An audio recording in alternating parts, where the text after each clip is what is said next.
இன்னைக்கு நம்மள பல பேருக்கு சரும நோய் ஸ்கின் டிசீஸ் நிறைய வந்துட்டு இருக்குது. ஸோ அந்த நோய் குணமாகணும்னா நம்ம ஆதி சக்தீஸ்வரர் அப்படிங்கிற ஆலயத்துல போய் வழிபட்டா நம்மளுடைய சரும நோய் எல்லாமே காணாம போயிடும் அப்படின்னு சொல்றாங்க. ஸோ இந்த ஆதி சக்தீஸ்வரர் கோயில் எங்க இருக்குது அப்படின்னு பாத்தீங்கன்னா, கடலூர் மாவட்டம் விருத்தாச்சலம் பக்கத்துல தேவஸ்தான கோபுராபுரம் அப்படிங்கிற அந்த கிராமத்துல இருக்கு ஆதி சக்தீஸ்வரர் திருக்கோயில். சுமார் 1000 வருஷத்துக்கு முன்னாடி பழமை வாய்ந்த ரொம்ப சக்தி வாய்ந்த சிறப்பு மிக்க தலம்னு சொல்றாங்க. இந்த ஊர்ல நந்தி பாராயணர் அப்படிங்கிற சித்தர் ரொம்ப வருஷமா தவம் செஞ்சுட்டு வந்தாராம். ஒரு முறை இங்க வந்த மன்னன் தன்னுடைய பரிவாரங்களை எல்லாம் நிஷ்டையில ஆழ்த்தினதுனாலதான் இவர் உண்மையான சித்தர் அப்படின்னு சொல்லி நம்புவேன் அப்படின்னு சொல்லியிருக்காரு. நந்தி நாராயணரும் பார்வைப்பட்ட மறுகணமே மன்னனுடன் வந்த அனைவருமே நிஷ்டையில போயிட்டாங்க. சித்தருடைய மகிமையை உணர்ந்த மன்னன் தன்னுடைய தவறுக்கு மன்னிப்பு கேட்கிறான். இதை அடுத்து சித்தர் அனைவரையும் மறுபடியும் சுய நினைவுக்கு கொண்டு வர செய்கிறாரு. அதன் பிறகு சித்தருடைய ஆணைப்படி மன்னன் அங்கு ஆதி சக்தீஸ்வரருக்கு கோயில் கட்டினதா சொல்லப்படுது. சசிவர்ணர் அப்படிங்கிற ஒரு அந்தனர் இருந்தாராம். அவர் மது அருந்துறதுல சீய செயல்களை செய்யறதுலையும் ஈடுபட்டதுனால அவருடைய உருவம் சிதைஞ்சு தோல் நோய் ஏற்பட்டு கை இழந்து வந்தான் அப்படின்னு சொல்றாங்க. நந்தி பாராயணர் சித்தருடைய மகிமையை கேள்விப்பட்டு அந்தனர் தன்னை காத்தருள வேணும் அப்படின்னு சொல்லி சித்தர்கிட்ட போய் சரணடைகிறாரு.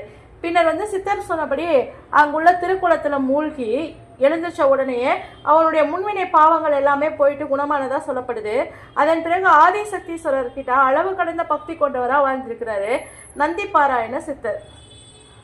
சசிவர்ணர் அப்படிங்கிற 2 பேருக்கும் ஆதி சக்தீஸ்வரர் காட்சி அளிச்சு மோட்சம் கொடுத்ததா சொல்றாங்க. 2 பேருமே ஜீவ சமாதிகள்ல கோயில் வளாகத்துல எதிரெதிரே அமைஞ்சிருக்கு. இந்த கோயில் அமைப்பு பாத்தீங்கன்னா காசிக்கு நிகரான பலன் தரக்கூடிய ஒரு புண்ணிய தலம் அப்படின்னு சொல்றாங்க. அதாவது திருமுதுகுன்றம் விருத்தாச்சலத்துல இருக்குது. விருத்தாச்சலத்திற்கு ஈசானிய மூலையில 6 கிலோமீட்டர் தொலைவில் கோபர்வதம் அப்படிங்கிற தேவஸ்தான கோபுராபுரம் உள்ளது. உமாதேவி வழிபடுவதற்காக நந்திதேவர் உதவியதுனால இந்த தவளம் கோபர்வதம் என்றும், ஆதிசக்தியிலேயே உமாதேவி சிவனை வழிபட்டதால ஆதி சக்தீஸ்வரம் என்றும் அழைக்கப்படுகிறது. உமாதேவி வழிபடுவதற்கு முன் பயன்படுத்திய கங்கை தீர்த்தம் கோவிலுடைய வடக்கு பகுதியில இருக்கு. இந்த தீர்த்தத்துல நீராடி வழிபட்டதுனால சகல விதமான நோயும் போயிடுது அப்படின்னு சொல்றாங்க. கோயில் 5 நிலை ராஜகோபுரத்துல ரொம்ப கம்பீரமா இருக்கு. ராஜகோபுரத்தை கடந்து நம்ம உள்ள போனோம்னா கொடிமரம், பலிபீடம், நந்தி மண்டபம் இருக்குது.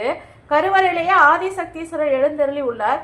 இவர் மரங்கள் நிறைஞ்ச இருந்திருக்கக்கூடிய வடப்பகுதியில ஒரு புத்துல சுயம்புவா வந்திருக்காங்க அப்படின்னு ஒரு சிலர் சொல்றாங்க. ஆனா இப்போ அந்த இடத்துல ஒரு விநாயகர் கோயில் இருக்குது. அன்னை ஆதி சக்தீஸ்வரி திருநாமத்துடன் அருள் பாலிக்கிறார். கோயில்ல பைரவர், முருகப்பெருமான், கஜலட்சுமி, நவக்கிரகங்கள் இவங்க எல்லாரோட சன்னதியும் அங்க இருக்குது. கோயில் உள்ள திருக்குளத்துல நீராடி நந்தி பாராயணமும் ஆதி சக்தீஸ்வரையும் வழிபட்டா அங்குள்ள நம்மளுடைய பிரச்சனைகள் எல்லாமே தீரும் அப்படிங்கிறது நம்பிக்கை.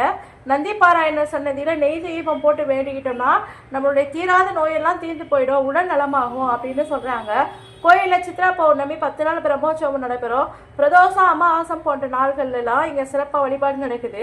சுயம்பலிங்கத்தின் நெற்றியின் மீது சூரிய கதிர்கள் விழுறது இங்க ரொம்ப விசேஷமா பார்க்கப்படுது.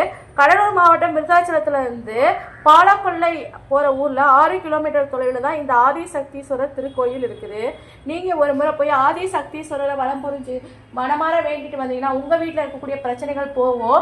உங்களுக்கு சரும வியாதிகள் மற்றும் சில கெட்ட பழக்கங்கள் இருந்தாலும் அது உங்களை விட்டு விலகிடும் அப்படின்னு சொல்லிட்டு ஐதீகமா நம்பப்படுது.